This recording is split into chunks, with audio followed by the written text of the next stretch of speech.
So last year, in fact, this is July from 2018. So in their last winter, they experienced a series of frosts that killed a ton of avocados. And that actually, let me move forward, that actually incurred, because the prices rose, that actually meant that organized crime got into the business of stealing avocados. Demand from European millennials and rich Chinese is what Bloomberg blames in this article.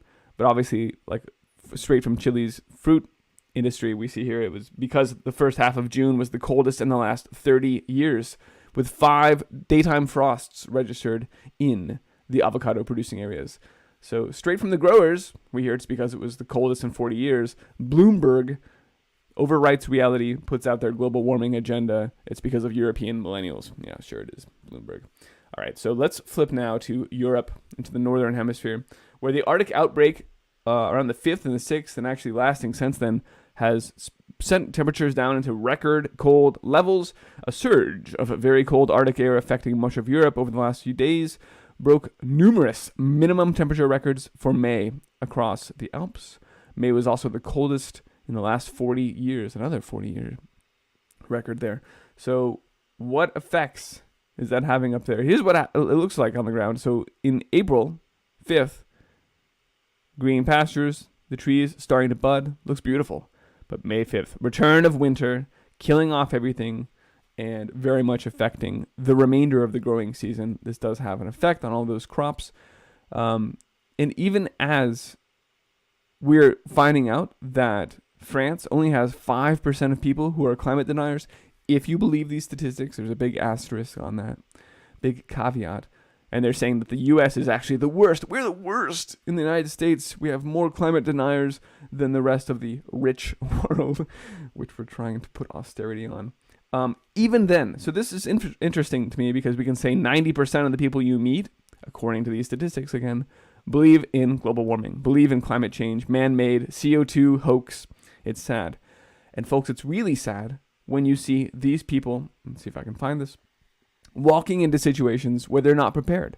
Because this is just as the largest grain company in Australia is a microcosm for, is a model, it's what's going to happen to the rest of the agricultural companies as production falters and they simply can't keep up. There's no revenue to pay their expenses anymore. We're going to see a lot of bankruptcies, not just at the farms, which is already happening, but at those distributor levels, those larger organizations. Similarly, these people work, like we said, 95% in France are expecting man-made global warming. So they go out to a techno festival and they catch hypothermia because of a May 5th frost. Surprise snowstorm hits techno festival in central France.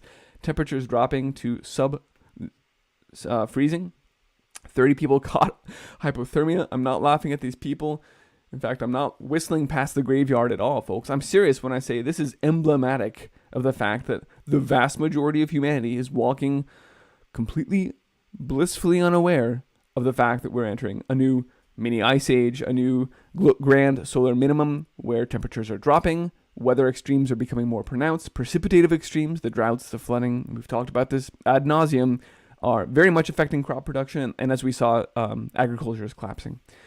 So I don't really want to, I'm not trying to mock these people as much as use them as an example to draw light to what the rest of humanity looks like.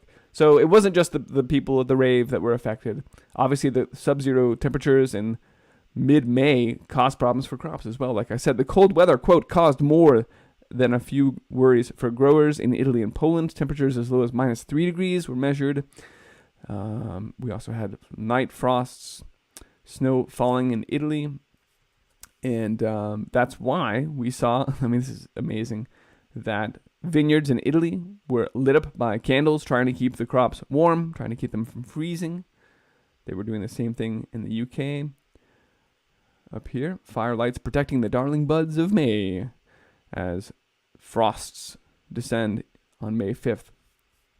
And we read down here, I lost. This is another one of these examples of where, here it is in France, we use extreme measures to protect from these extremely late frosts that would be extremely devastating in unprecedented ways. Winemakers across France have been forced to resort to extreme measures to protect their crops and livelihoods. as the country falls into the grips of a late spring cold snap. We purchased helicopters to protect our 110 hectares. They flew low, pushing warmer air down, keeping air moving. We also had heaters. We had to do it because we didn't even hesitate. We lost everything in 2017. Didn't even have a harvest then. And I will remind you, Italy also had this news like this across Europe right now of the way that this is affecting. But I did want to remind folks that this is, and you can also see this on the Ice Age Farmer crop loss map, that this is another one of those cases where for the last 3 years here, we've seen terrible wine production because the grape harvest has been ruined by these frosts. So this is from 2017. It's the worst freeze since 91. Wine production, grape production down 40%. Same situation. And so this is not a freak occurrence. This is happening year after year, which tells you that this is actually happening. It's not just an outlier, a weird weather pattern. This is a consistent shift in the growing zones, in the weather patterns. There are not safe growing areas where there were before. More on Italy. The damage to agriculture in the Verona area announced at around 50% crop losses due to these May cold weathers.